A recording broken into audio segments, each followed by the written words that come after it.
नमस्कार, देख रहे हैं भारतवर्ष न्यूज़। मैं हूं आपके साथ खुशबू है। मौजूद है इस वक्त वल्लभगढ़ विधानसभा क्षेत्र में, जहां से पूर्व विधायिका शारदा राठौर हमारे साथ हैं। उनसे जानेंगे कि किस तरह के चुनावी समीकरण उनके चल रहे हैं, क्योंकि अभी रिसेंटली जो दीपेंद्र हुड्डा द्वारा यहाँ पर हरियाणा मांगे हिसाब की जो जनसंपर्क यात्रा थी, उसमें लगातार इतनी भीषण बारिश और उससे पहले भीषण जो गर्मी थी, उसमें भी जो जनता का जो समर्थन था, शारदा राठौर के साथ कंधे से कंधा मिलाकर लोग चले हैं। उनसे जानेंगे कि आज के वक्त, क्योंकि हरियाणा में विधानसभा चुनाव आने वाले हैं, कैसा वो महसूस कर रही हैं। शारदा जी, बहुत बहुत स्वागत है आपका हमारे चैनल पर। थैंक यू, नमस्कार सबको।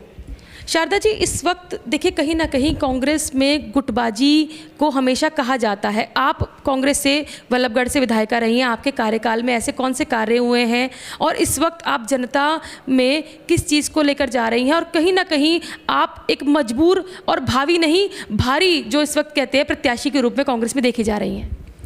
देखिए, हमने बहुत काम करवाए। मेरे पहले कार्यकाल में ही हम बड़ा प्रोजेक्ट मुख्यमंत्री भूपेंद्र सिंह हुड्डा जी के आशीर्वाद से लेकर आए। आईएमटी जो आया वो मेरे कार्यकाल में आया। ये देहात का एरिया भी मेरा विधानसभा क्षेत्र था। हम मेट्रो हम लेकर आए कांग्रेस सरकार में, हुड्डा जी की देन है। सोहना का पुल हमने बनवाया। हमारे टाइम में यहाँ रेन्यूअल योजना आई 600 करोड़ की, जिसमें पूरे ज़िले में 48 एक लाख लीटर के मीठे पानी के बूस्टर हम लोगों ने बनवाए, और जिसमें से 17-18 बूस्टर्स मैं अपनी विधानसभा में मैंने करवाए। कॉलोनियों में हमने सीवर लाइन डलवाई, कॉलोनियों में हमने पानी की लाइन डलवाई। बिल्कुल रॉ मिला था वल्लभगढ़ मुझे। हमने विमेन ITI भी बनवाई, हमने किसान भवन भी बनवाया। ये जहाँ आज रेस्ट हाउस बना हुआ है, यहाँ तहसील हुआ करती थी, वो हमने शिफ्ट करा के रेस्ट हाउस का सारा बिल्डिंग को रेनोवेट करवाया, पैसे लगवाए और इसको रेस्ट हाउस में तब्दील करवाया। पंचायत भवन में हमने सारे ऑफिसेस पहुंचाए। उस वक्त गांधी भवन में जो ऑडिटोरियम बन रहा है, ये भी मेरे टाइम का प्रोजेक्ट है। मेरे टाइम में ही इसका टेंडर हुआ, इसकी ड्राइंग वगैरह हमारे टाइम में हुई, और हमने भूपेंद्र सिंह हुड्डा जी से इसका शिलान्यास भी करवाया। थोड़ा सा ये लेट हुआ किन्हीं कारणों से, क्योंकि उस वक्त नया थाना बन रहा था। ये भी नया सिटी थाना भी हमारे ही कार्यकाल में इसकी शुरुआत हुई। तो हमने मॉडल स्कूल्स बनवाए। तो बहुत सारे काम हमारे समय में हुए हैं। ज़िले में भी जहां हम IMT लेकर आए, मेडिकल कॉलेज लेकर आए, YMCA को यूनिवर्सिटी बनवाया, और जितने भी ये GT रोड पर फ्लाईओवर्स बन रहे हैं, कांग्रेस की देन है। उस वक्त तत्कालीन मुख्यमंत्री भूपेंद्र सिंह हुड्डा जी और urban local bodies minister Kamal Nath ji ने इन पुलों का शिलान्यास बदरपुर में किया था। हमारे टाइम में एक पुल कंप्लीट हो गया था और बाकी पर काम था, चल रहा था। तो ये हमारे प्रोजेक्ट हैं। एक्चुअल में फरीदाबाद को स्मार्ट सिटी तो कांग्रेस की सरकार ने माननीय भूपेंद्र सिंह हुड्डा जी के नेतृत्व में बनाया, लेकिन अब तो इन्होंने नाम बोलते हैं स्मार्ट सिटी, लेकिन इसको कबाड़ सिटी बना दिया है। हर तरफ कूड़ा कचरा आपको दिख जाएगा, अंबार लगे हैं गंदगी के। सीवर लाइन पूरे शहर की जाम हुई पड़ी है, पीने का पानी उपलब्ध नहीं है। अभी भी मैं जाम लगाकर आई हूँ 22-23 की रोड के सामने। 2 महीने से वहाँ पानी की उपलब्धता नहीं है ऑटोपिन में, और अधिकारी वहाँ आए, आश्वासन देकर गए, तब हमने वहाँ से हम हटे हैं जब उस पर काम शुरू हो गया है। तो हम लगातार जनता की आवाज़ उठा रहे हैं, और जनता मन बना चुकी है। आपने देखा जो यहाँ माननीय दीपेंद्र सिंह हुड्डा जी की पॉपुलैरिटी, उनकी पदयात्रा, उनके सम्मान में उमड़ा जन सैलाब किस तरह इस बात का परिचायक है कि सरकार बदलने वाली है, भाजपा जाने वाली है, कांग्रेस आने वाली है। कांग्रेस लगातार नारा दे रही है, हाथ बदलेगा हालात, दीपेंद्र सिंह हुड्डा कर रहे हैं, हरियाणा मांगेगा हिसाब। या आपको क्या लगता है, इस भाजपा का विकल्प कांग्रेस ही क्यों? आपने बताया इतने सारी चीज़ें भी हुई हैं। कल भूपेंद्र सिंह हुड्डा भी जो मौजूद थे पलवल में, उन्होंने कहा कि वल्लभगढ़ में भी हम लोग मेट्रो जो लेकर आएंगे, और पलवल तक भी मेट्रो सिर्फ कांग्रेस ही लेकर आ सकती है। हालांकि भाजपा ने शंखनाद किया है और किसानों का जो 133 करोड़ के लगभग कर्जा था उसको माफ़ करने की बात की है। हमेशा कांग्रेस किसानों के हित की बात करती आई है। क्या लग रहा है, कहीं ना कहीं इससे भाजपा को मजबूती मिलेगी? देखिए, जब जनता मन बना लेती है ना, तो वो इस तरह के झूठे वायदों में, झूठे स्लोगनों में नहीं उलझती। और अब 10 साल से जो काम इन्होंने नहीं किए, अब 1 महीना चुनाव में रह गया है आचार संहिता लगने में, तो 30 दिन में ये लोग क्या कर लेंगे। तो ये तो सब जानते हैं कि चुनावी घोषणाएं हैं।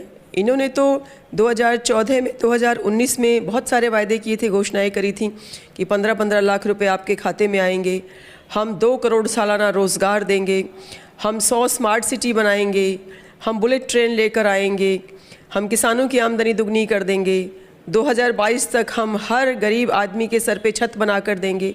तो क्या ये काम हुए? ये काम बिल्कुल नहीं हुए। हर मोर्चे पर सब ये लोग फेल हुए हैं और अर्थव्यवस्था बिल्कुल चौपट हो गई है।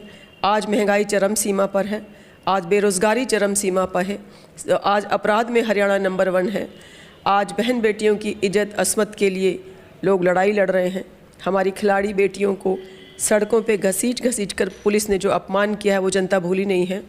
किस तरह किसानों पे लाठीचार्ज हुआ, किस तरह गेस्ट टीचर्स पे लाठीचार्ज हुआ, किस तरह सरपंचों पे लाठीचार्ज हुआ, कैसे आंगनवाड़ी वर्कर्स पे लाठीचार्ज हुआ, कैसे कंप्यूटर ऑपरेटर्स या अन्य जो हमारे आशा वर्कर्स हैं, जो भी विभाग, जो भी कर्मचारी, जो भी हरियाणा के निवासी कोई धरना प्रदर्शन, कोई अपनी मांग करते हैं, तो इसका लाठियों से और गोलियों से सरकार जवाब देती है। तो जनता भूली नहीं है, जनता अब अपना मन बना चुकी है और वोट की चोट से सारा हिसाब चुकता करेगी। शारदा जी, आप पूर्व में विधायिका भी रही हैं और इस वक्त जैसा कि आप कह रहे हैं कि कांग्रेस पार्टी आ रही है, तो कहीं ना कहीं लिहाजा जो दावेदारी है टिकट को लेकर वो भी बढ़ती जाती है। शारदा राठौर अपने आप को और प्रतिद्वंदियों से कैसे, अपने जो पार्टी की किस तरह से अलग मानती हैं, और टिकट यदि आपको हो जाता है तो अपना मुख्य मुकाबला आप किससे मानती हैं? देखिए, मैं तो किसी से अलग खुद को नहीं मानती। ये तो जनता को देखना होता है, पार्टी को देखना होता है कि कौन क्या है। और मुकाबले का जहाँ तक सवाल है, पूरे हरियाणा में ही कांग्रेस और भारतीय जनता पार्टी का मुकाबला है। बाकी पार्टियां तो, चाहे वो जेजेपी है, चाहे वो इनेलो है, ये तो नोटा से मुकाबला कर रहे हैं अपना। और आज़ाद उम्मीदवारों के लिए भी अब जब 1 to 1 फाइट रहेगी तो कोई जगह नहीं बचेगी, तो मुकाबला भाजपा और कांग्रेस के बीच में ही रहेगा। शारदा जी, आपके वल्लभगढ़ विधानसभा क्षेत्र की अगर हम बात करें तो आपके सामने मंत्री मूलचंद शर्मा जी हैं भाजपा से, जो इस वक्त मौजूदा विधायक हैं, और एक निर्दलीय प्रत्याशी राव रामकुमार भी चुनाव लड़ने की तैयारी। तो क्या लग रहा है कि त्रिकोणीय इस चीज़ से मुकाबला बन पाएगा, या यदि मूलचंद शर्मा को टिकट नहीं होती है, अन्य भी किसी को होती है, तो आप अपना मुकाबला किसी प्रत्याशी से ना मानकर सिर्फ भाजपा के सिंबल को मान रही हैं? जी बिल्कुल, मुकाबला तो डायरेक्ट